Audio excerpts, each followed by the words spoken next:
Então vou lá, deixa eu contar uma historinha para vocês. Veja se você não se reconhece nela, né?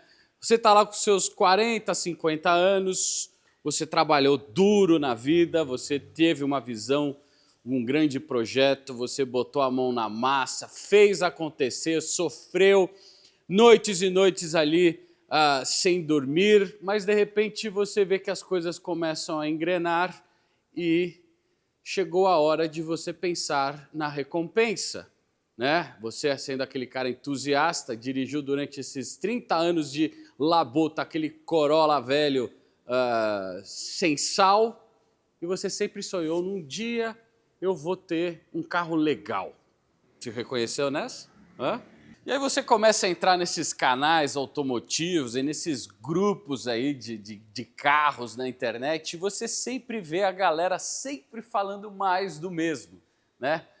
Você separa aquela verba, você dá uma olhada, você vê, puta, nossa, nesse dinheiro todo mundo tá mandando eu comprar essa Cayman, porque a Cayman é um Porsche inquebrável e você não vai ter dor de cabeça, e o carro é mais uma Porsche. Né? Aí você fala, não, mas puta, não dá para comprar isso. Não, você não chegou até aqui porque você escutou os outros, irmão. Estou errado? Não, você vai lá, você quis fazer um negócio diferente e por isso deu certo. E aí, como você é aquela ovelha egrégia que não vai, você se desloca do rebanho, você começa a ver coisas mais interessantes. Como, por exemplo, um Aston Martin V8 Vantage, pelo mesmo preço de uma Cayman 4 cilindros, turbo.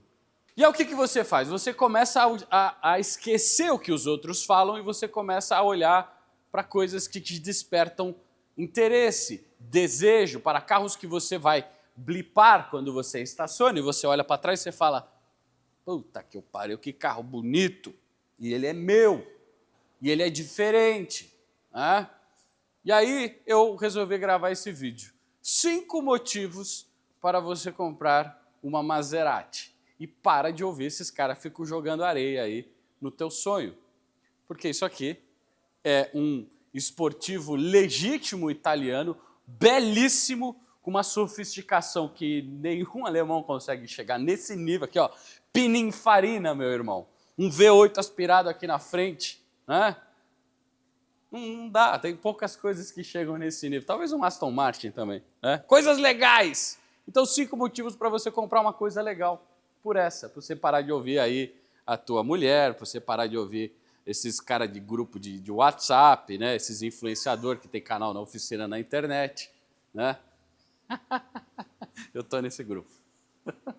Mas antes de começar esse vídeo, considere agora se inscrever no canal, ative as notificações, porque aqui eu passo conhecimentos úteis, né? Para você realizar o seu sonho, por que não? A vida é curta para você dirigir um Corolla sem sal, velho, né? Que você pagou, quanto é um Corolla hoje? 200 mil reais? Por 2 Corollas você já começa a entrar nesse nível, entendeu? Vem com a gente, estou viajando, nunca compraria um Corolla, tá louco. Então fala a verdade, mano, porque a hora que eu falei assim, 2 Corollas não, tem o Corolla GR com o motor 3 cilindros 1.6 que custa o preço desse carro. Não estou errado, né? E aí você vai me perguntar assim, pô, Guilherme, você prefere um Toyota Corolla GR, né, Gazoo Racing, tem um pedigree de competição, de desempenho? Você prefere uma Maserati Gran Turismo MC com Pininfarina escrito aqui na lateral, um V8 aspirado? Interessa quantos cavalos tem? Não, não interessa. Interessa quanto faz de 0 a 100? Não, não interessa. Olha para isso, irmão. Você entendeu? Qual que você compraria? Se você compraria o Corolla, por favor, saia do canal. Assim, desinscreva-se. Por favor. Nada contra Corolla, entendeu? Então, o primeiro motivo para você comprar a sua Maserati é você ter um carro que você vem lá, estaciona na garagem, dá uns passinhos, olha para ele assim estacionado e... Nossa Senhora, que carro bonito. Isso para mim já é um motivo suficiente para você comprar um carro desses. Então, quando eu falo em estética e beleza, esse carro tem talvez a assinatura de um dos maiores especialistas nesse departamento, na questão mundial automotiva, de design. Não existe um ponto que você não olha no design da Pininfarina, né, nessas linhas italianas que foram projetadas, pensadas e imaginadas lá no estúdio Pininfarina, em todas as áreas desse carro, por todos os ângulos que você vê aquele tridente ali na frente com aquela grade super agressiva, ou a gente falando aqui dos faróis e da parte aqui da caixa de roda dianteira, né, que tem esse formato um pouco mais arredondado, extremamente sexy, sem ser deselegante, ou as grades laterais aqui no tridente, as rodas também com o esquema do tridente aqui, que é um tema muito recorrente nas Maseratis, né, a tríade, os três, né? Esse carro ainda vem com o kit MC, que são alguns apliques de carbono que você está vendo aí na frente, que eu vejo aqui no espelhinho, que eu vejo na maçaneta, que eu vejo lá no aerofólio traseiro, que eu vejo na parte do interior. Enfim, esse carro ainda está com uma versão ainda mais esportiva no quesito design. Seja também aqui nesse logo lateral, na coluna B do carro. Lembrando que isso aqui, na verdade, coluna B ou C. Isso aqui é um coupé, né? Outro motivo para você comprar qualquer carro. Coupé 2 portas, né? Com 4 lugares. Enfim, traseira também, com aquele conjunto óptico maravilhoso, né? Os conjuntos ópticos traseiros dessas Maseratis coupés, todas sempre foram muito icônicas, né? Então, assim, um carro de muito bom gosto, de muita boa elegância, que poucos alemães conseguem chegar nesse nível de sensualidade e de desejo. O impacto é completamente diferente. E aí eu entro no segundo ponto de um motivo de você comprar uma Maserati. É um carro diferente, não é mais do mesmo. E isso é a história da sua vida, não é? E aí, para muitos, o fato de você estar convencido que esse é um carro que te desperta desejo e, portanto, vou pesquisar especialistas para comprar esse carro mais raro, mais particular, né, com detalhes que não estão assim difundidos no mercado, quando estou falando aqui de manutenção, estou falando aqui de usabilidade no dia a dia, e aí você precisa procurar especialistas para você fazer a filtragem, a triagem da parte do mercado de seminovos, que estão sendo vendidos aí no mercado, e você separar o joio do trigo, as oportunidades, né? E esse daqui é um deles. Esse aqui é um grande exemplo disso. Acho que de todas as que estão anunciadas hoje, essa daqui é um dos pacotes mais únicos e raros, né? Seja na pintura fosca, principalmente por causa dessa combinação aqui de muito bom gosto do carbono, do interior Nero e do branco fosco aqui exterior, né? E aí, nesse ponto, fica a minha recomendação. Tratando-se de um carro diferente, raro, você precisa de uma ajuda de um especialista. Estou falando aqui na parte de compra e venda desse carro. Um especialista que consiga levantar o histórico de documentação desse carro, fazer uma inspeção estrutural, certo? Para fazer a precificação correta do carro que está sendo disponibilizado no mercado. Tá? Existem pessoas especializadas aí nesse tipo de consultoria e ela é importante para quando você entrar aqui nesse mundo sendo marinheiro de primeira viagem. Tá? Eu não falei aqui na parte de manutenção. Uma coisa é você fazer uma consultoria para fazer a aquisição do carro, certo? Para fazer a negociação num preço que é condizente com o bem que você tem, para identificar oportunidades no mercado que às vezes de carros que estão com valores mais baratos e também você fazer toda a questão de negociação, evitar golpes, etc. Tá?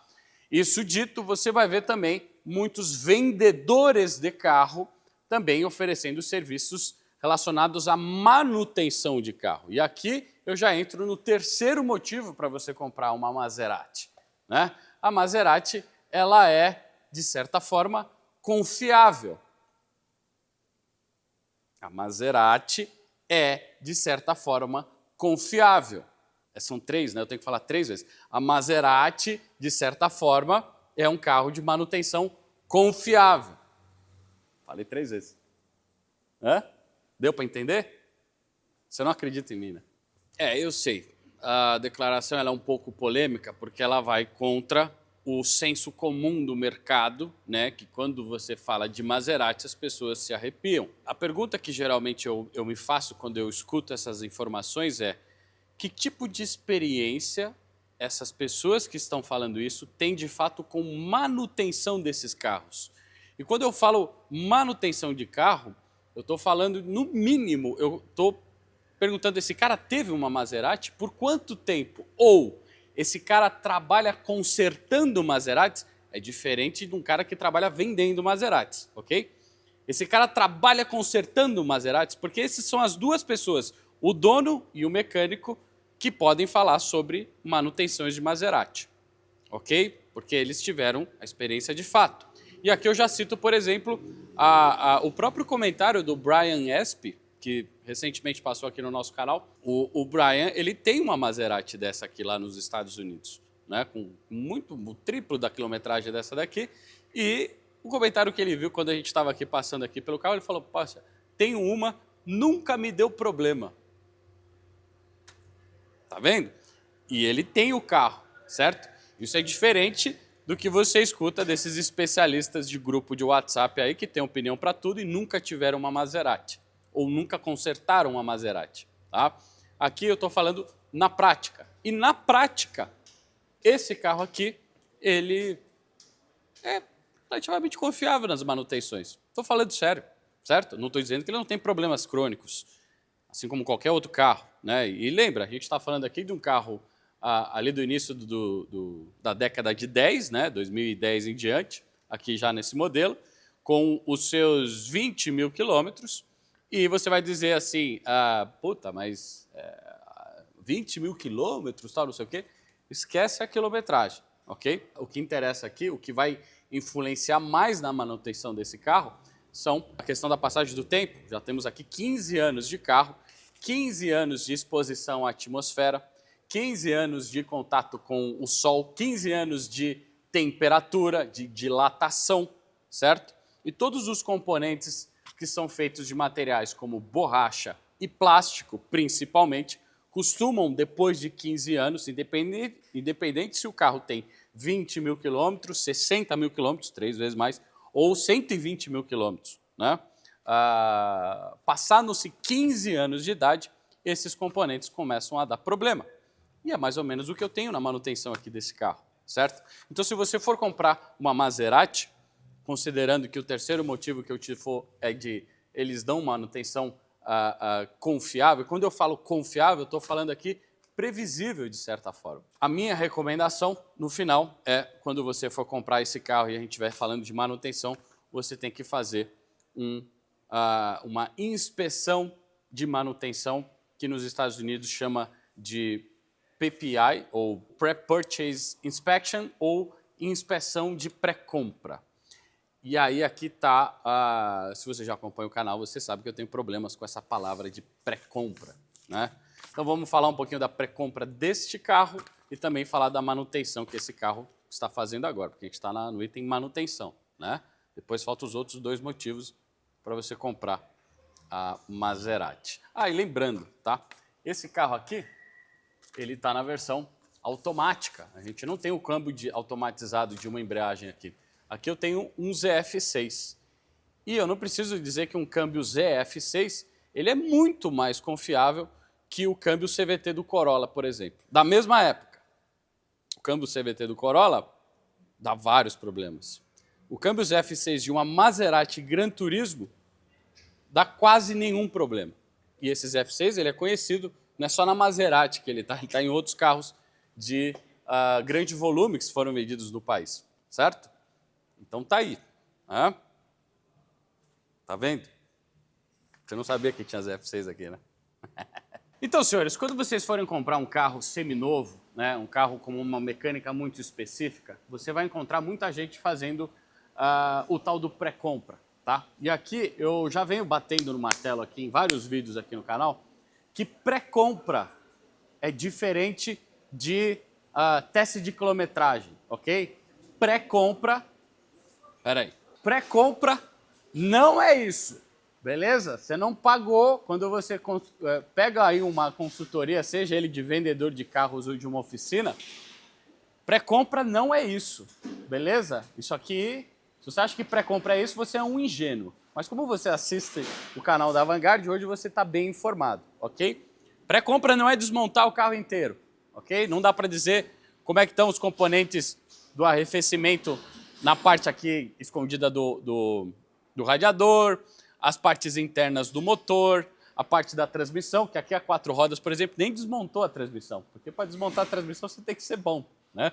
O motor até vai, né? Mas não dá para dizer como é que está desgaste de pistão, né? Bronzinamento, né? Você não fez parte interna de amortecedor, tá? Beleza.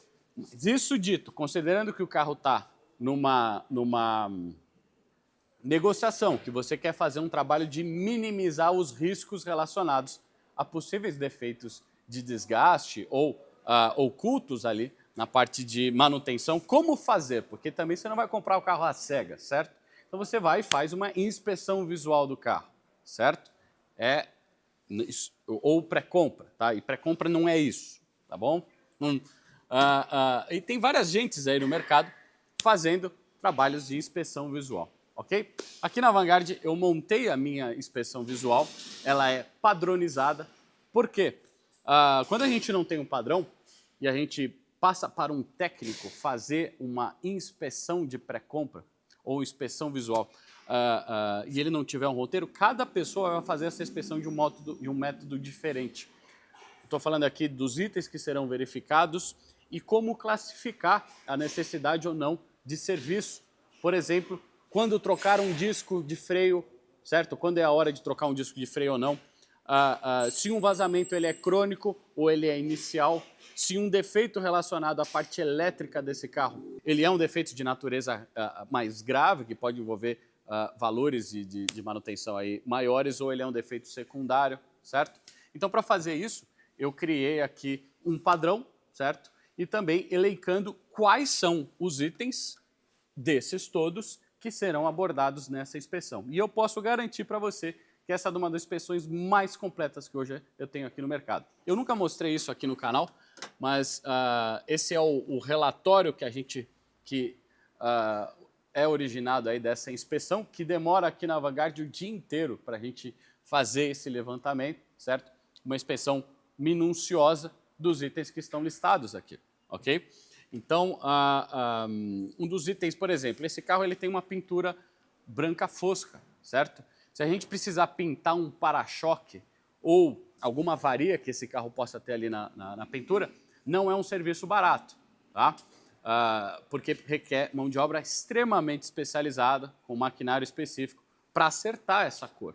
E isso pode envolver um valor considerável, né, na hora que você está negociando o carro, e tem que ser posto na negociação caso for levantado. Então aqui nessa inspeção eu começo com um escaneamento das avarias, certo? Que vai sair um outro laudo, quais são as avarias eletrônicas que os sistemas eletrônicos desse carro, seja de carroceria, motor, transmissão, painel, itens de conforto, etc., possam detectar, que podem caminhar para futuras manutenções, né? Depois a gente faz uma inspeção dessa visual, né? E aqui o laudo ele pega com bastante detalhes, né? Aqui, por exemplo, nós estamos na porta e ali foi feito um reparo pontual, né? Isso tem que ser posto na negociação, entre outros aqui que a gente eventualmente pode necessitar de serviço. Tudo registrado com algumas fotos aqui, né? Até o kit de ferramentas, se tem segredo ou não, etc. E aí depois a gente parte para a parte de manutenção mais corriqueira do dia a dia. Então, verificamento aqui da bateria, né? Se é uma bateria de boa qualidade, se ela entrega a corrente nominal que ela foi projetada para entregar, ou seja, se a bateria está fraca ou não, né? Verificação e aspecto de níveis de fluido e estanqueidade dos sistemas de arrefecimento, certo? Tudo verificado, nível de óleo, nível de reservatório de direção hidráulica, e depois a gente cai na parte de manutenção, por exemplo, aqui as correias e rolamentos que foram itens de revisão que foram feitas nesse carro. Já vou entrar o que foi feito aqui, né? Depois a gente parte para a parte de velas para ver como é que estão os aspectos ali de queima nas duas bancadas. E por fim, parte de suspensão também, né? Os embuchamentos, a parte de desgaste do sistema de freios. Aqui tudo com imagens com aferição, certo? Para a gente identificar qual que é a espessura do disco, que possui uma espessura mínima. Enfim, esse é um laudo bem completo, como vocês podem ver aí. A gente pega alguns vazamentos que esse carro pode apresentar. Aqui, por exemplo, estou no cárter do motor e existe um pequeno vazamento. Sendo um carro de 15 anos, isso aqui é coisa normal. E o que esse carro fez? Coisas normais de manutenção de qualquer carro. Eu posso estar... A listagem dos itens que eu vou passar rapidamente aqui para vocês poderiam estar sendo aplicadas num GM Onix. Quer ver? A gente tem aqui, ó, fluido de freio, fluido de transmissão, aditivo de radiador, filtros, velas, correias de acessórios, paleta do limpador, correia da bomba d'água, esticador, o rolamento da correia de acessórios, coxins de motor, mangueira de retorno do reservatório de direção hidráulica que tinha um vazamento, disco de freio, pastilha, a tampa de abastecimento do óleo que estava com vazamento. Podemos pegar aqui nesse laudo. E o legal do laudo é isso, a gente tem rastreabilidade dos itens que foram verificados. Existe um vazamento aqui nessa tampa. E é isso. E lembrando que aqui a gente encontrou um problema crônico desse motor, certo? E aí eu vou entrar no próximo ponto dos motivos que você tem que comprar uma Maserati. A motorização, que ela é italiana raiz, ela é italiana de Ferrari. Então, senhores, quando você compra uma Maserati, na verdade, o que você está comprando é isso aqui, né? O próprio Enzo Ferrari falava que ele não fabricava carro, ele fabricava motores e o carro vinha de brinde, né? Isso porque o carro, a sua função principal é o deslocamento. E o que faz isso ser possível é o motor a combustão, né? A conversão de energia química em energia cinética que acontece aqui dentro desse mecanismo, né? Projetado e fabricado pela Ferrari. Esse daqui é o F136 que a gente já viu aqui no canal, lá na F430. Aquela outra Maserati Levante que eu tinha aqui tem o F154, que é o próximo motor depois do F136, lá na versão V8 biturbo, certo? E aqui, de fato, nós temos um motor genuíno Ferrari, tá? Mas, quando a gente trata de Maserati, a configuração do motor muda, geralmente no deslocamento, geralmente um pouco menor, mas nesse caso aqui, se comparado com o F430, é maior, né? Aqui tem versões até 4.7 desse motor. E o virabrequim também. O virabrequim da Maserati ele é diferente da Ferrari. Tratando-se de um motor V8, a gente pode ter dois tipos de virabrequim. O virabrequim plano e o virabrequim cross-plano, certo? O plano dá aquele ronco de pulsos equalizados que a gente já conhece nas Ferraris.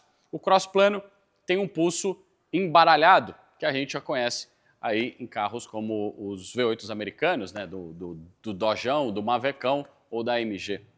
Então a Maserati sempre trabalha com V8s cross-plano, isso dá uma assinatura, né? um pedigree, uma genética para esses carros. E para mim, isso daqui já seria motivo suficiente para você comprar esse carro, que já seria o quarto motivo para você comprar uma Maserati. Tem um motor legítimo, esportivo, com uma genética italiana imbatível, assim, no ponto de vista de desempenho e legado. Inegável que aqui a gente tem um motor de alto desempenho.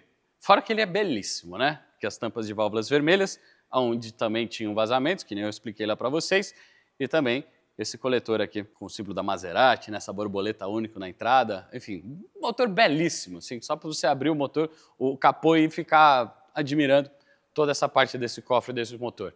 Aqui ainda em injeção indireta, olha aqui as duas flautas, certo? Uma bomba elétrica, um regulador de pressão, manutenção relativamente simples e muito mais confiável, apesar de ser um carro de 15 anos, na parte de injetores, por exemplo, que é um assunto que vem sido recorrente aqui no canal, quando a gente está tratando de injeção direta. Aqui, uma limpeza, muitas vezes, é o suficiente para restabelecer o fluxo original de combustível aí dos injetores. E é isso. Mas eu falei que esse motor também possui um defeito crônico, que a gente enfrenta aqui, que nem o câmbio CVT do Corolla, aqui também nós temos um defeito crônico, que é nas polias dos variadores. Os variadores hidráulicos aqui, eles costumam descarregar com o tempo, eles não seguram mais pressão hidráulica, e aí assim que nem o motor da Mercedes, o M271, que eu tenho aqui vídeo no canal explicando que o variador descarrega e aí na partida de manhã você escuta intermitentemente, algumas partidas dão esse problema, outras não, um barulho de algo chacoalhando no motor, né? Faz né? Isso bem na primeira partida. Isso porque a parte hidráulica de estancamento ali dos variadores, eles descarregam, né? Você vai lá, chega na tua garagem, com o bar lá, com o óleo lá na pressão correta, os variadores estão carregados, você desliga o carro e durante a noite o óleo vai vazando de dentro do variador.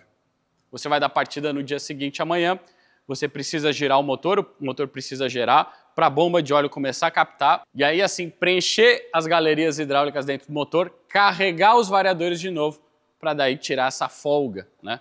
Por causa que eles estão ocos, né? Lá dentro durante essa partida fria de manhã, certo? O que a gente tem que fazer aqui?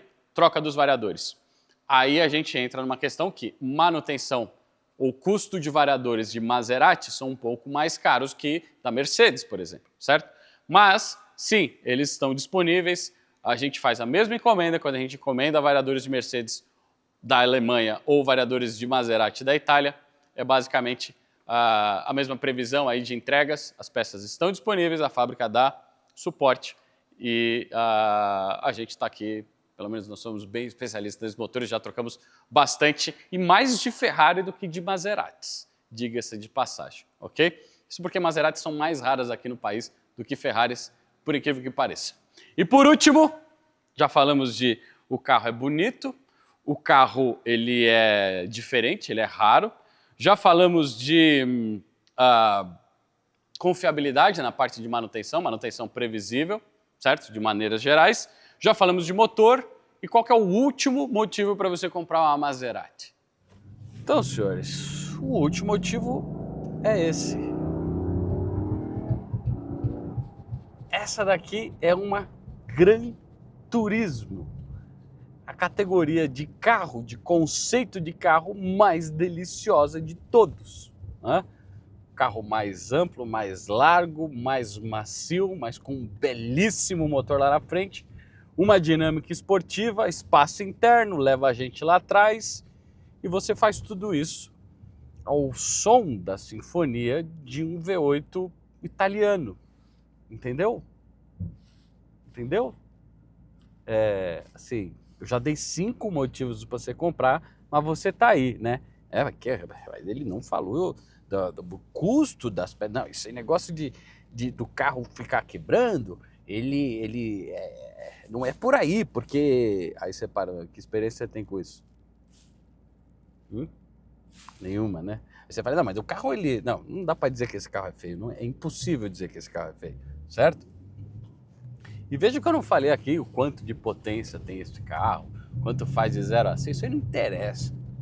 Isso é coisa para vender carro aí no portfólio, para a criançada ficar falando, meu pai tem um carro de 400, meu pai tem um carro de 500, e daí, irmão? Teu pai não sabe dirigir esses carros. Essa é a grande verdade, entendeu? E aqui, ó, lógico, a gente está nessa versão MC, ela é um pouco mais calibrada, a suspensão ela tem uma altura diferente, o acerto da suspensão foi calibrado para passar um pouco mais de esportividade, certo? Então existe bastante comunicação com o que eu tenho aqui, é o que eu falo de suspensão de banda larga, né?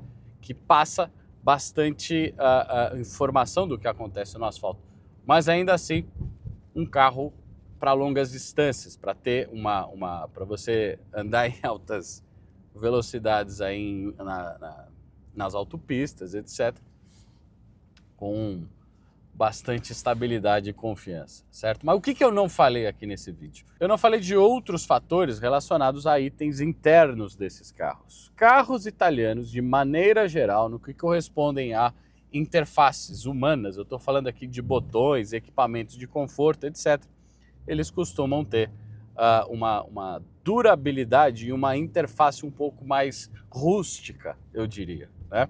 Então, nesse carro, a gente tá com alguns problemas aqui nos comandos dos volantes, você vê assim, é o próprio clique do botão, não é mais ou menos aquele botão mais... Não é o botão de um PlayStation, né? É um botão de um PlayStation, né? Entende a diferença? e eles não funcionam, né? A multimídia também, ela tem uma resposta um pouco mais lenta. Isso pode ser substituído se a gente trocar aqui. Inclusive existe uma versão touchscreen aqui nos últimos anos desse carro, que, se eu não me engano, dá para fazer até o retrofit, né? Entre outros defeitos assim de painel, talvez o difusor aqui do ar, em algumas é muito comum estar quebrado. Então essa parte de materiais no médio prazo, alguns botões eles costumam derreter, você tem que fazer a pintura, mas isso também a gente vê em outras marcas. Enfim, é um carro de 15 anos com um grande poder, seja ele estético, seja ele de desempenho, né? E o tio Ben já falava, grandes poderes vêm com grandes responsabilidades. E se você assumiu a responsabilidade da tua vida e entregou um negócio diferente para as pessoas e as pessoas retribuíram isso, tá na hora de você se divertir um pouco, né? Comprar uma coisa que te desperte desejo. E Maseratis são muito boas nesse departamento. Estou errado? Fala assim, você tem desejo de comprar um Corolla GR? Eu, não. Nem um pouco. Quando eu posso comprar um negócio nesse nível aqui, ó, de...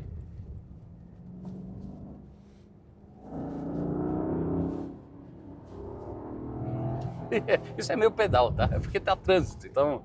E a gente tá fazendo também assentamento dos freios, então eu não posso cutucar muito. Mas, você entende? Ó, era... Você entende que eu tenho que frear com distância aqui, né?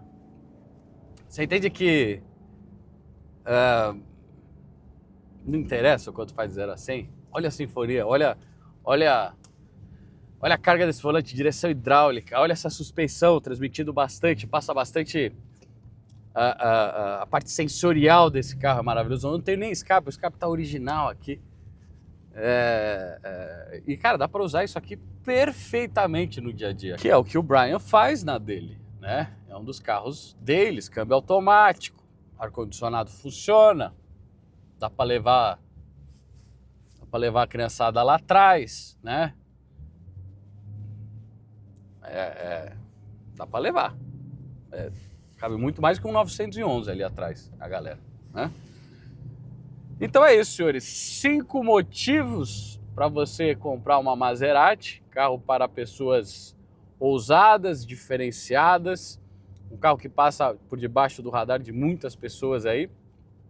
E a gente tem uma turma que eu faço manutenção de algumas Maseratis aqui na Avantgarde. Posso dizer com certeza que a geração que veio antes desse carro, as Maseratis Coupés, né, 4.200, a Gran Turismo antes aqui da plataforma 139, elas são sim mais problemáticas na parte de manutenção. Tô com uma outra lá fazendo algumas partes no motor que é uma versão anterior a essa aqui também, que é um pouco mais temperamental, tá? Mas, de novo, ali também teve muita manutenção negligenciada e feita de maneira errada. Então, nessa hora, para você evitar esses tipos de problema, você compra um carro com especialistas. Eu não sou especialista em compra e venda de carro, eu sou especialista em manutenção, ok? Não que eu não entenda, é que eu não tenho paciência para fazer o trabalho envolvido nas vendas, tá? Bom, já tem problema demais para resolver na parte de manutenção, certo? Então, assim, arranjar mais problema aí na parte de... Não tenho paciência para isso, tá? Já tô perdendo ela com a própria manutenção ali da oficina. Mas você precisa dessa ajuda, tá? E tem gente boa no mercado fazendo isso aí nesses carros, beleza? Então você faz isso, e aí quando o assunto for manutenção, você leva no especialista em manutenção, seja da sua cidade, ou se você estiver aqui na região de São Paulo, traz aqui pra gente, fazemos bastante desses carros aqui. Não é nada que intimida, ferramental todo que a gente tem aqui para operar com esses carros. E também a gente, na verdade, recebe carro do Brasil inteiro aí para fazer essas coisas. Então, sem novidades pra gente, tá? Gran Turismo S, carro que eu recomendo com tranquilidade, tá? Um carro que está muito abaixo aí do radar. Eu escuto falar muita besteira sobre esses carros e tá feito o vídeo. Belíssimo carro, belíssimo interior, né? Sexy, é um carro sexy num sentido benéfico, né? Num sentido bom. Gosto demais. Se você não concorda comigo, posta aí embaixo. Lembra de entrar nesse canal, a gente está mudando, a gente está botando mais conteúdos aqui no canal da Vanguard. Tem esse podcast que eu estou fazendo dentro do Autozan, fiz lá com o Brian, que tem um carro desses, a gente conversou um pouco sobre isso. Só que acontece, como a gente está postando novos conteúdos, o algoritmo deu uma bagunçada. E tem muita gente me abordando na rua falando, você não posta mais vídeo? Pelo contrário, senhor, eu estou postando quase 3 por semana, certo? Então, se você está dependente do algoritmo aí, da tua timeline para te entregar vídeo, faça diferente. Em vez de você ficar vendo os vídeos aí dos traseiros de donzelas, você cria o hábito de entrar aqui no canal da Vanguard, porque eu passo conhecimentos diferentes, passo abordagens diferentes. Me irrita muito essas certezas que existem hoje no mercado. E quando eu vejo que o que eu faço na prática é um pouco diferente, né? Quando eu dirijo o carro, quando eu vejo um histórico de manutenção de 2, 3 anos de carros de 10 e 15 anos que são um pouco diferentes do senso comum, né? Que nem diria Nelson Rodrigues, toda unanimidade é burra, né? Eu venho e solto aqui no canal e aí você sai dessa massa, né? Que todo mundo pensa igual, todo mundo repete as mesmas coisas que lê em grupo de WhatsApp, fórum, etc. E eu passo na prática visões diferentes, certo? E se o algoritmo não te entrega isso, você precisa mudar o seu hábito, tá vendo? Toda a volta que eu fiz só para você lembrar de entrar no canal. Foda, né? Mas faz parte. Faz parte do jogo hoje em dia, certo? Esse vídeo fica por aqui. Eu sou o Guilherme e esta é a Vanguard.